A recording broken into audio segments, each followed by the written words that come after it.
On today's video, 611 goes into a civil war as, honestly, a bajillion things happened. In this video, we're going to go over this civil war, what happened, what led to the civil war, and we will once more discuss the life cycle of a kingdom as we enjoy some madness in a kingdom, in a leading alliance, the King's Alliance, getting wrecked out of Zone 3. So sit back, drop a like on the video.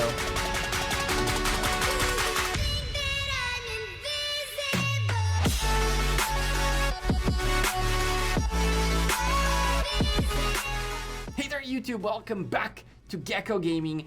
Kingdom 611 went up in flames. The King's Alliance L611 is getting aggressed on by S611, and the good old Kingdom life cycle hits us once more. I told y'all we're gonna make a video about that. It's in the making already. Hopefully it'll be out next week. But this once more is another one of those. Why they went to a civil war, how they went into a civil war, what they tried to achieve, and of course, what we can learn out of it is what we're going to cover in this video. Before we start though, I'm a sponsored content creator by Rise of Kingdoms. So enjoy the content, consider dropping a like on the video. Subscribe to the channel. 62% of you are not subscribed. Welcome to all of you new viewers. Thank you for all the continuous support lately by all of y'all. I really appreciate all the likes, all the subscribers, all the new viewers, and I hope to earn more of your subscriptions today. I've had the opportunity to talk to like 6 to 8 people in this kingdom, some leadership, some non-leadership, and some people who were just fighting for the sake of fighting, right? And it seems that the situation in this kingdom went kind of up in flames. And let me go into a little bit more depth. The first indication I had that something went terribly wrong was when I recorded the part in this video, which you'll see in a moment, showing you the two alliances, who they are and what they are. And then I realized that there was a name on L611's board that was mentioned as the recruiter, or I don't remember what he was, but he had like a role. He was an R4 with a role in that kingdom, in that alliance, and he was in S611 that were fighting his alliance. Ragnar Lothbrok, sitting right there next to the L611 Central Fortress, is about to pull all his troops out of it mid it being aggressed. I don't know if he already did it or not, but I think we caught that piece of footage when he just pulled all his troops out of here. And a little bit after that, he just left the alliance, and the day after, he was in S611. So it seems that something went really terribly wrong in this kingdom. And the funny thing is, there's not one consensus. Usually when I talk to like 8 people in a kingdom, or 4 people in a kingdom, or 5 people in a kingdom, there's usually like, everybody has a small piece of a different story that they come up with or that they think happened, but they all have one common denominator. Either MGE or broke the rules. Sick my duck were one kingdom, one of the alliances, S611 and L611. You're going to see them in a moment. We saw a little bit of fighting, so we had to stop here for a second, take a look at what's going on, show you how the map looked like. As you can see right here, yellow predominantly owning this area, including the Lost Temple and everything around it. They've been in the Lost Temple for a while. Blue did have access to it with that one flag. But L611 with Satan himself as king, you see right there, oh snap, a planner membership guy. He was the guy that was in the other kingdom, 7.1 billion power alliance. He was in the other alliance, not kingdom. Man, I'm mixing the two today. In this situation, there was no common denominator between everybody. And that was the crazy part, because I tend to talk here about the common denominator rather than the small nitty-gritty things that each and every person had to say. But in this scenario, it was like one side said the king is the devil, and well, that makes sense. He's Satan himself. I mean, what did you expect when you walked into that one? The man's called Satan himself. What did you think was going to happen? But one person told me the king is terrible. The other person told me that the alliance is causing mayhem, and a lot of people came into this kingdom to ruin this kingdom. Another person told me this has to do with Mightiest Governor and with Killing Event, which someone else said this has nothing to do with that. This is one classic example of what I call there are no facts in Rise of Kingdoms. In my previous video that I made, a previous series about Lost Kingdom 76, if you haven't seen those, go check them out on the channel. Really cool fighting happening in Lost Kingdom 76. I mentioned this thing of people that just don't really know what's going on, that come up with their own conclusions and just act on them. And I feel like in this scenario, like, one alliance said, maybe we should attack the other one. And every single person who was involved in that decision had a different motivation to do it. And they all just said, let's do it. Or the other way around. Now, I can tell you see that guy saying retreat, stop fighting right there. He was trying the whole time to make this stop, right? Something like ridiculously bad happened here, to the point where like some of the folks don't want to fight each other, but some do. And I'm genuinely curious and asking in the comments down below for any 611 members viewing this, or anyone who knows someone from 611, let them know to come into the video and help us out. I want to try to understand a little bit better what happened, and in the comments it would be awesome if y'all told what you understood was the reasoning. But this also happened at a very curious timing. 611 are just, I believe, just out of a KVK, or they were in the beginning of one, the middle of one, something like that.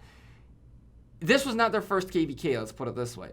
And some said that a KVK lack of fighting and lack of rewards, or imbalance of rewards happened, and we hit that part in the kingdom's life cycle, which we will address next week in a much more detailed video on what a kingdom life cycle is and what kind of pitfalls it has along the way. What are things that happen typically in 99% of the kingdoms that cause all these different situations.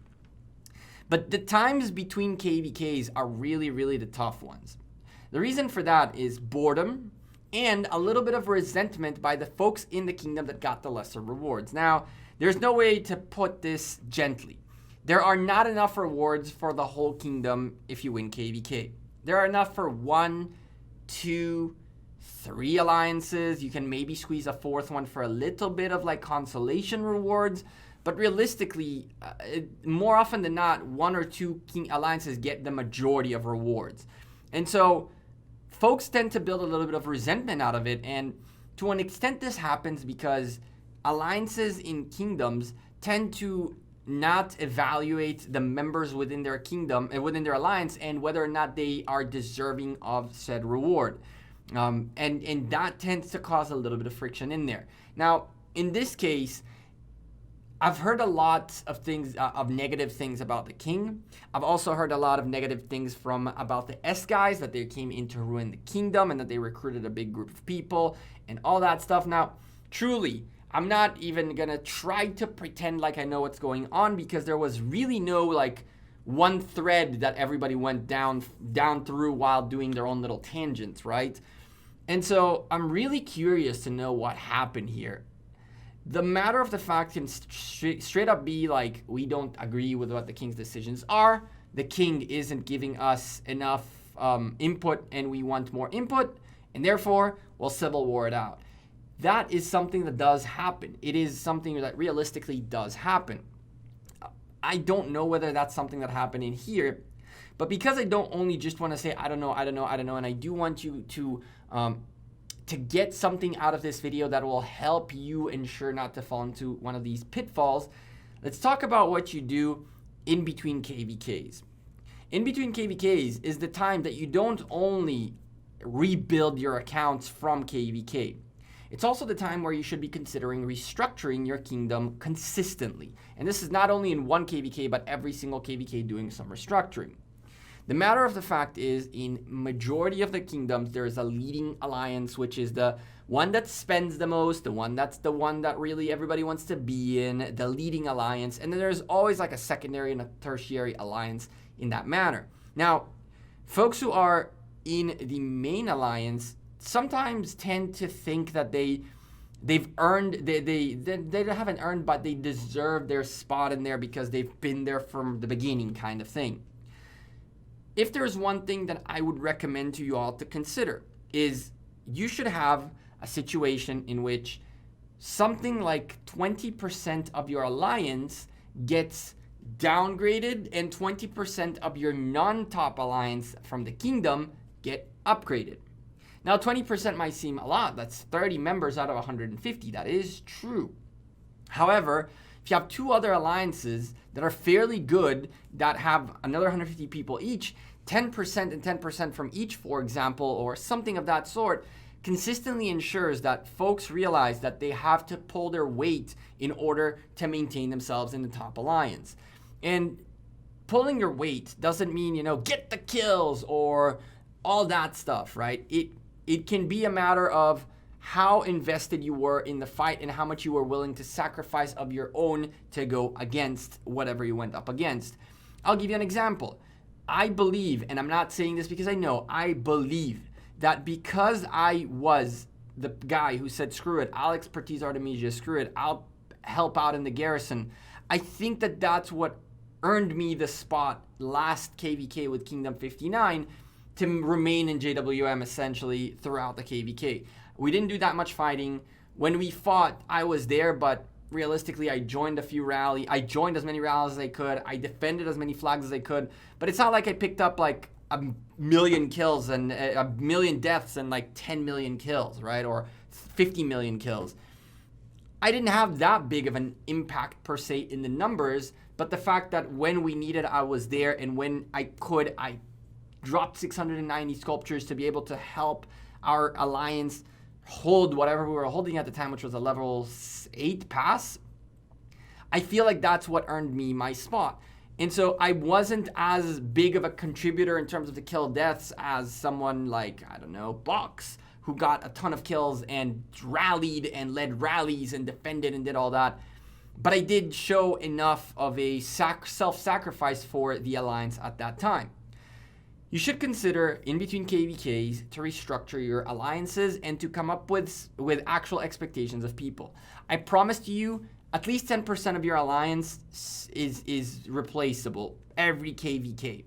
And another 10% can be discussed and potentially can be like, hey, listen, you're going to be rotating in and out of this alliance with someone else from a secondary alliance, 2 weeks, or something like that. We need a little bit more out of you next time around, and you need to solidify your position better.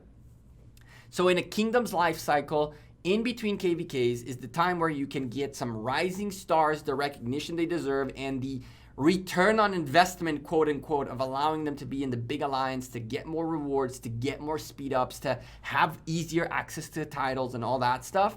While those who might feel like they deserve but don't work, or did work but not enough to your expectations, are aware of the fact that, there are some standards that you got to uphold. And I will tell you this, every single KVK changes. On our first KVK, the metrics were deaths. On our second KVK, the metrics were deaths, my first one in Kingdom 59. On the third KVK, the whole bonanza extravaganza that happened there was no standards for anything really, I don't think. And then the fourth KVK, which was the last one, we had certain requirements, both deaths, kills, keeping a track on all that, as well as even people who were substantially helpful in terms of contributing to the alliance mates in resources, that were always on and available to switch in and out of alliances and were always willing to do what they needed to do. That earned people spots and that downgraded people. At the end of the day, it's part of the leadership's role to define these things. But I believe that if these guys had that going on and these guys would have had rethought, as you can see, Ragnar Lothbrok is already an S611. He was an L611 in the beginning of this video. I think that there was a little bit of miscommunications and a little bit of difference of opinions that eventually caused this situation. And if L611 and S611 had a little bit more of a mix in between them, meaning some of L611 got downgraded and some of S611 got upgraded, and then they got to voice their opinion on a much closer basis with the king, things would have gone much smoother. But the folks in S611 wanted blood, and they got it. They pretty much connected flags, and they got help from an extra alliance in this kingdom in Baby Blue, and night turned day and day turned night. I went to sleep, and this was the status on the map. And then when I woke up, I was like, I wonder if these guys are still fighting. And they weren't anymore because, well, they had pretty much destroyed L611. all that's left is the central fortress, which was burning, and the other alliance cut off the level 3 pass, as you can see right there. And so there was disconnect of complete flags all over the place. And at this point, L611 had to figure out how to get their everything back together, or how to get that piece going once more. I'm assuming S611 at this point are the king in this kingdom. I haven't been there since I recorded, but all those inactive flags, boy, oh boy, that's a terrible business right there. What do y'all think about the subject we talked about the kingdom life cycle? Smash the like on this video if you want that kingdom life cycle to come out quicker. This week we're still going to cover Kingdom 411 and their madness in Lost Kingdom 52. That'll come out Thursday and Friday. And the next week we'll start talking about Kingdom life cycle. Tomorrow on stream, we'll talk about KVK Season 5 and the very big disappointment there. We will go in depth on stream about that and talk about it together. So see y'all 4 p.m. UTC tomorrow, maybe 4:20, 4:30 p.m. UTC. Don't get too mad at me. I'll see y'all sooner rather than later. Have a good one and take care. Peace.